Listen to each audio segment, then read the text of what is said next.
அத்தியாயம் 16, 17 துரித பிரம்மஞானம். இவ்விரண்டு அத்தியாயங்களிலும் சாய்பாபாவிடமிருந்து துரிதமாக பிரம்மஞானத்தை பெற விழைந்த ஒரு செல்வந்தரின் கதையை பற்றி கூறுவதாகும்.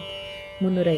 முன் அத்தியாயத்தில் சோல்கரின் சிறிய அளவிலான சமர்ப்பண விரதம் எவ்விதம் நிறைவேற்றப்பட்டு ஏற்றுக்கொண்டது என விளக்கப்பட்டது.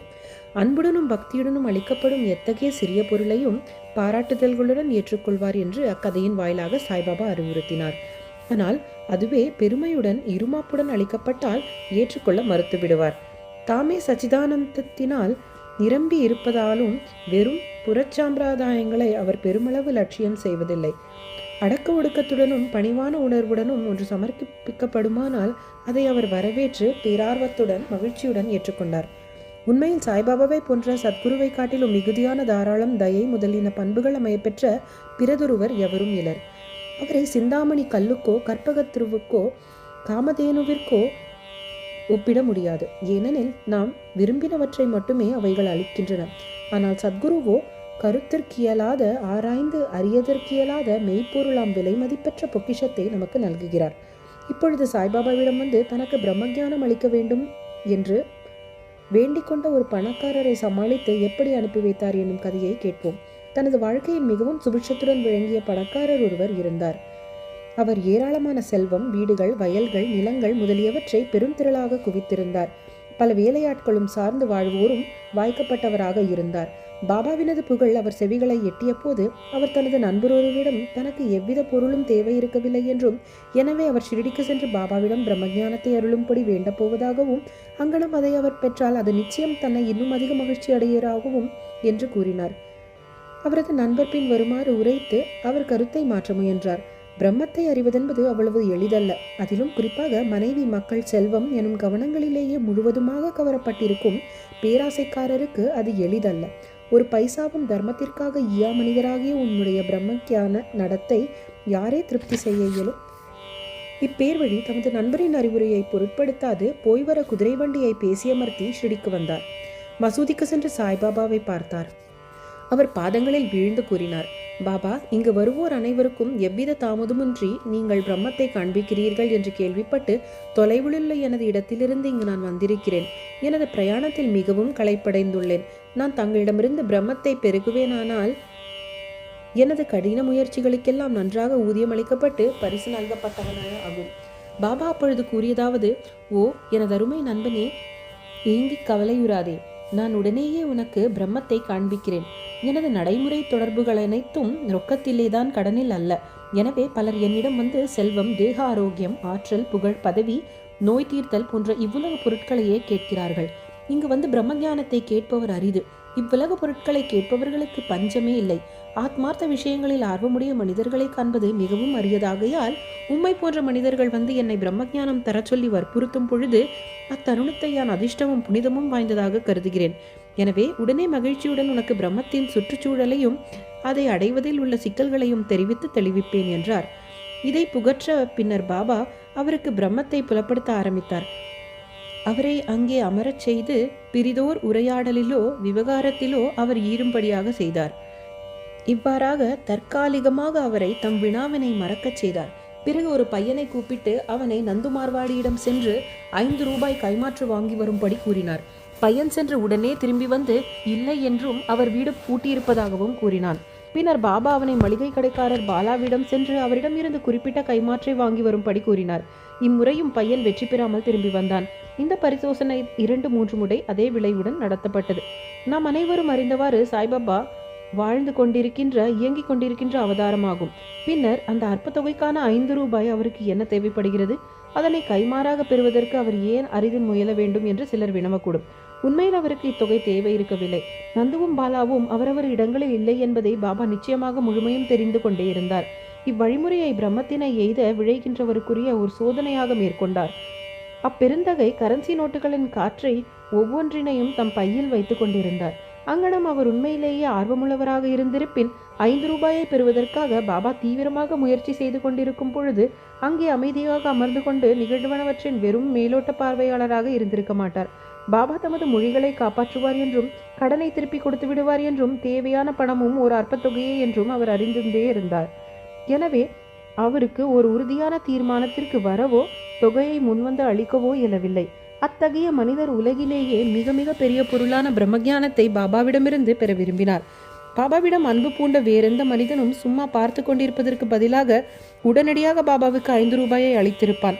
இம்மனிதர் இயல்போ வேறனதாக இருந்தது. அவர் எவ்வித பணமும் கொடுக்கவில்லை, அமைதியாகவும் அமர்ந்திருக்கவில்லை. திரும்பிச் செல்வதற்கு பதட்டமாக இருந்தமையால் பொறுமை இழந்த தொடங்கினார். பாபாவிடம் மன்றாடி, ஓ பாபா, தயவு செய்து சீக்கிரம் எனக்கு பிரம்மத்தை காண்பியுங்கள் என்று கேட்டுக்கொண்டார்.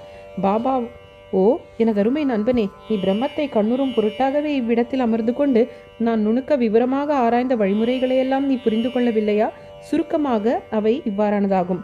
பிரம்மத்தினை கண்டு உணர்வதற்கு ஒருவன் 5 பொருட்களை கொடுக்க வேண்டும். அதாவது 5 பிராணன்கள், முக்கிய சக்திகள், 5 உணர்வுகள், செயலில் 5, பார்வையில் 5, மனது, புத்தி, அகங்காரம்.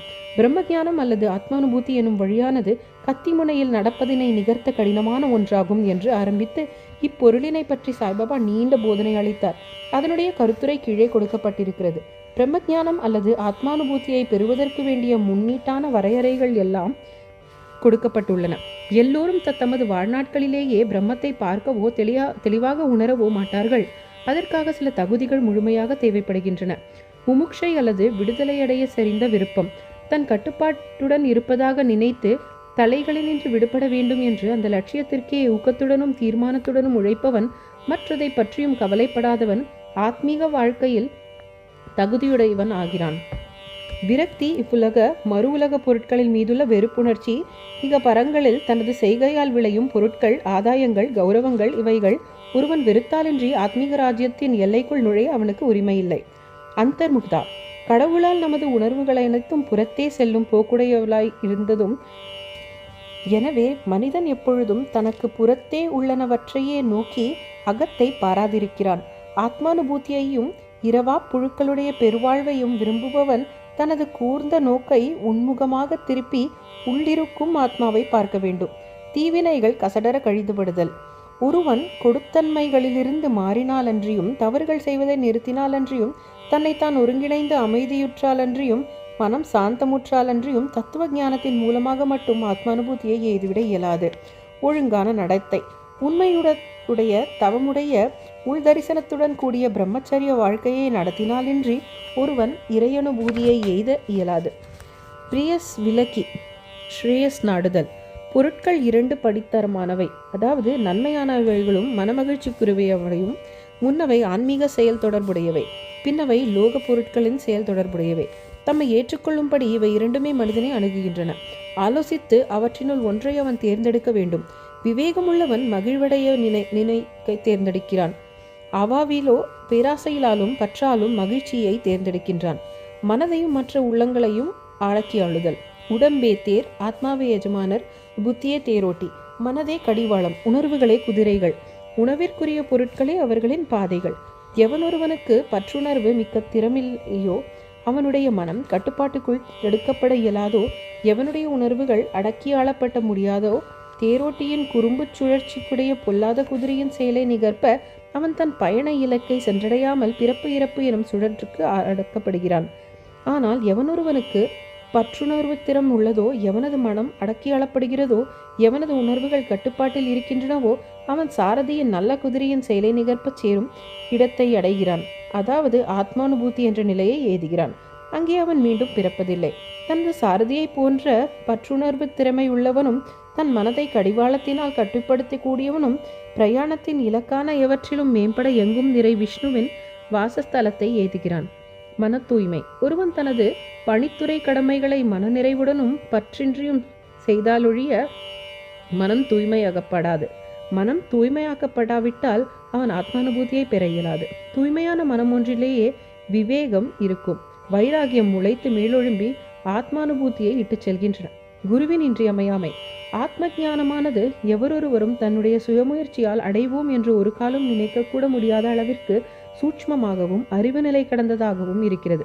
ஆகவே தாமே ஆத்மானுபூதியை எய்த பெற்ற மற்றொருவர், அதாவது குருவின் உதவி முழுமையாக தீராது வேண்டப்படுகிறது. பெரும் உழைப்பாலும் பாடுகளாலும் பிறர் அளிக்க இயலாதவைகளை அத்தகைய குருவின் உதவியால் எளிதில் ஈட்டலாம். ஏனெனில் அவர் தாமே அப்பாதையில் நடந்திருப்பதால் தன் சீடர்களை ஆன்மீக முன்னேற்றத்தின் ஏணியில் படிப்படியாக எளிதில் அழைத்துச் செல்ல இயலும். இறுதியாக கடவுளின் அனுகிரகம் மிக மிக முக்கியமான பொருளாகும். கடவுள் எவர் மீதாவது மகிழ்ச்சியுறுவாராயின் அவருக்கு விவேகம் வைராகியத்தை அளித்து இவ்வாழ்வெனும் பெருங்கடலை தாண்டி பத்திரமாக அவரை அழைத்துச் செல்கிறார். ஆத்மாவானது வேதங்களை கற்பதினாலோ புத்தியாலோ மிகுதியான புலமையினாலோ பெறப்படுவதன்று. ஆத்மா எவனை தேர்ந்தெடுக்கின்றதோ அவனாலேயே அது பெறப்படுகின்றது. அவனுக்கே அது தனது பண்பை வெளிப்படுத்துகிறது என்று கடோபனிஷதம் பகிர்கின்றது. இவ்வாறாக விளக்க உரையை முடித்ததும் பாபா அப்பெருந்தகையிடம் திரும்பி, நல்லதையா, உனது பையில் 5 ரூபாய் போன்று 50 மடங்குள்ள உருவில் பைசா இருக்கிறது, அவற்றை தயவு செய்து வெளியே எடு என்றார். அப்பெருந்தகையின் நோட்டுகளையும் கற்றை தமது கையிலிருந்து வெளியே எடுத்தார். அவற்றை அவர் எண்ணிய போது அவரது பெரும் வியர்ப்புக்குரிய வகையில் ஒவ்வொன்றும் 10 ரூபாய் 25 நோட்கள் இருப்பதை கண்டார். பாபாவின் எங்கும் நிறை பேரறிவை கண்ணுற்று அவர் மனதுருகி பாபாவின் ஆசீர்வாதங்களுக்காக ஏங்கி அவர் பாதத்தடியில் விழுந்தார். அப்பொழுது பாபா அவரிடம், உனது கட்டு பிரம்மத்தை சுருட்டிக் கொள்க. உன் பேராசையை முழுமையாக விட்டொழித்தாலன்றி மெய்யான பிரம்மத்தை நீ அடைய முடியாது. செல்வம், மக்கள், சுபிட்சம் எனும் கவனங்களால் முழுமையாய் கவரப்பட்டிருக்கும் மனதை உடைய மனிதன் அவைகளுக்கான அவனது பற்றுக்களை எல்லாம் விட்டொழித்தாலன்றி எங்கனும் பிரம்மத்தை அறிவதை எதிர்பார்க்க முடியும்? பற்றெனும் மாயத்தோற்றம் அல்லது பணத்தாசை எனும் இருமாப்பு, பொறாமை எனும் முதலைகள் நிறைந்த துன்பப் பெருநீழ்ச்சியாகும். ஆசைகளை நீத்தவனுக்கே சுழியை கிடைத்தல் இலவதுவாகும். பேராசையும் பிரம்மமும் எதிரெதிர் துறவரங்கள். அவைகள் நிரந்தரமாக ஒன்றுக்கொன்று முரண்பட்டவை. எங்கே பேராசை நிலவுகிறதோ அங்கே பிரம்மத்தை பற்றிய எண்ணத்திற்கோ தியானத்திற்கோ இடமில்லை. பின்னர் எங்கனம் ஒரு பேராசைக்காரன் சாந்தத்தையும் பிரக்தியையும் பெற்றுவிட முடியும்? பேராசைக்காரனுக்கு அமைதி இல்லை, திருப்தி இல்லை, நிலையுறுத்தப்பாடும் இல்லை. எள்ளளவு பேராசை மனத்தில் இருந்தாலும் கூட சாதனைகள் அனைத்தும் பயனற்றவையாகும். தனது கர்மங்களின் விளைவால் அடையவிருக்கும் பழத்தின் அல்லது பயனின் ஆசையினின்று விடுபடாமலும் அவைகளின் மேல் வெறுப்புறாமலும் உள்ள நன்றாக கற்றறிந்தவனுடைய ஞானமும் கூட பயனில்லை. அது அவனுக்கு ஆத்மானுபூதியை பெறுவதில் உதவ இயலாது. அகங்காரம் முழுமையும் நிரம்ப பெற்று புலனுணர்வு பொருட்களிலேயே சதா சிந்தித்துக் கொண்டு இருப்பவனுக்கு குருவின் போதனைகள் கூட பயனற்றவை. மன தூய்மை அறவே தேவைப்படுகிறது.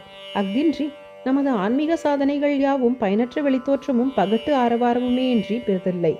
எனவே ஒருவனால் ஜீரணிக்க முடிந்த கிரகிக்க என்றவற்றை மட்டுமே எடுத்துக்கொள்வது நலமாகும். எனது கருவூலம் நிறைந்திருக்கிறது.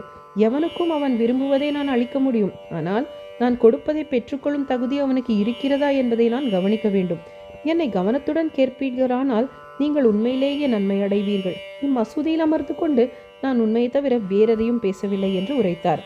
ஒரு வீட்டிற்கு விருந்தினர் ஒருவர் அழைக்கப்பட்டிருக்கும் பொழுது வீட்டை சேர்ந்தவர்களும் அங்கிருக்க நேரிடும். மற்ற நபர்களும் உறவினர்களும் விருந்தாளிகளுடன் உபசரிக்கப்பட்டு மகிழ்வெய்துவார்கள். அவ்வாறே மசூதியில் அப்பொழுது இருந்து அனைவரும் பாபாவினால் பணக்கார பெருந்தகைக்கு பரிமாறப்பட்ட ஆன்மீக விருந்தில் பங்கு கொண்டனர். பணக்கார பெருந்தகை உள்ளிட்ட அனைவரும் பாபாவின் ஆசீர்வாதங்களை பெற்ற பின்னர் மிகவும் திருப்தியுடனும் மகிழ்ச்சியுடனும் அந்த இடத்தை விட்டு சென்றார்கள். பாபாவின் சிறப்பான குணாதிசயங்கள். தங்களது வீட்டை துறந்து காடுகளில், குகைகளில், துறவி மடங்களில் தனிமையில் இருந்து கொண்டு தங்களுக்கே விடுதலை அல்லது பிரகதி தேட முயற்சிக்கும் பல முனிவர்கள் உள்ளார்கள். மற்றவர்களை பற்றி அவர்கள் கவலைப்படுவதில்லை. எப்பொழுதும் அந்த ஆர்த்தமாவிலேயே தம்மை மறந்து மூழ்கியிருப்பார்கள். சாய்பாபா அவ்வகையை சார்ந்தவர் அல்ல. அவருக்கு வீடில்லை, மனைவி இல்லை, மக்கள் இல்லை, சேமை, அண்ணம், உறவினர்கள் யாருமே இல்லை. எனினும் அவர் இவ்வுலகத்தில் வாழ்ந்தார். 4-5 வீடுகளிலிருந்து தமது உணவை அவர் இறைந்து கொண்டு எப்பொழுதும் வேப்பமரத்தடியில் வாழ்ந்தார். உலக விவகாரங்களை நடத்தி கொண்டு மக்களுக்கு உலகில் எங்கனம் நடக்க பழக வேண்டும் என்று போதித்தார். கடவுள் காட்சியை பெற்ற பின் மக்களின் சுபிட்சத்திற்காக பாடுபடும் முனிவர்களையோ சாதுக்களையோ காண்பிப்பது அரிது. சாய்பாபா இவர்களுக்கெல்லாம் தலையானவர். எனவே ஹேமத் பந்த் பின்வருமாறு கூறுகிறார்: இத்தகைய அசாதாரணமான, அறிவில் கடந்த, விலை மதிப்பெற்ற, தூய்மையான மாணிக்கக்கல் அவதரித்த நாடு ஆசீர்வதிக்கப்பட்டது. குடும்பம் ஆசீர்வதிக்கப்பட்டது. தூயவர்களாகிய அவரின் பெற்றோர்கள் ஆசீர்வதிக்கப்பட்டவர்கள். ஸ்ரீ சாயியை பணிக. அனைவருக்கும் சாந்தி நிலவட்டும்.